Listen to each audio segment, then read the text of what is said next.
Is that Oh yeah, Section 9. That was my movie. That was the movie. That's kind of what I think could be a potential thing. I mean, they could come here because you know what? Our planet's messed up. We're destitute. We can't invade you because we've got no weapons, we've got no willpower, we're just beaten down. So we just came here and now we're begging you for your resources because we don't have any other choice.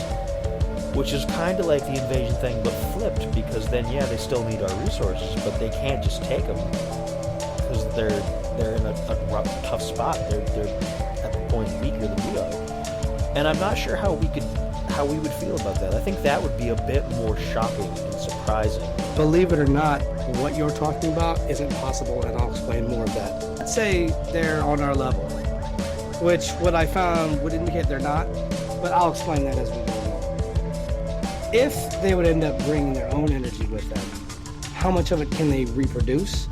What do they have that can actually reproduce it? What does that need from our end? Does it need fossil fuels? Does it need dark matter? So on and so forth. And what would be the burn off of that, or the exhaust? What is that going to do to the environment? If they build plants and they manufacture this energy, then what happens? So that's something else to think of. Another thing, how does the workforce change from the announcement of aliens? I know what you're all thinking. You're thinking to yourself, workforce? Aliens? So much like Section 9, when they were living in what I would call it was basically a ghetto.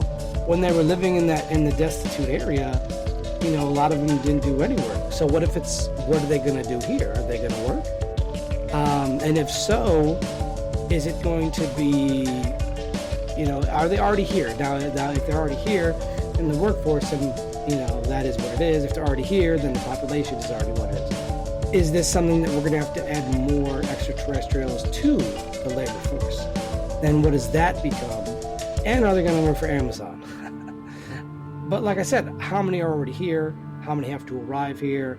If it's, say, like 5 aliens, let's say we come from another planet, we're just saying, hey, figured we'd reach out to you guys, drop you off some technology, and then we'll skedaddle. Or is it, hey, we don't have anywhere to go, our planet blew up, and we need a place to crash? So, I mean, and that's the thing, like, are they bringing a whole flotilla of them, or just like 5 or 6? Because that is a very important thing to add. If they arrive and they do need that space, how do we in fact accommodate them? There's what, like 7 billion people on the planet now, ever growing,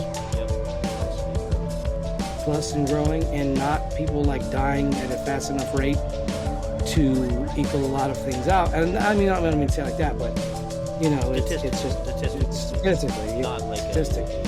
I want people to start dying off. No. The birth rate is outpacing the mortality rate. I guess Yes. is more like uppity way to say it, but it's basically what you said. It's people aren't passing away as quickly, even with everything else that's going on right now. I mean, a lot of people say, well, look at these numbers with this thing that we don't talk about, but it's still like drops in the overall bucket of how many human beings are born and reach adulthood pretty much every single day on the planet. Like what you heard? Well, head on over to our YouTube channel to hear more episodes, including this one, 175, The Societal Impact of Extraterrestrial Contact, and to hear more episodes of This Uncanny Earth. As always, why be boring when you can be uncanny?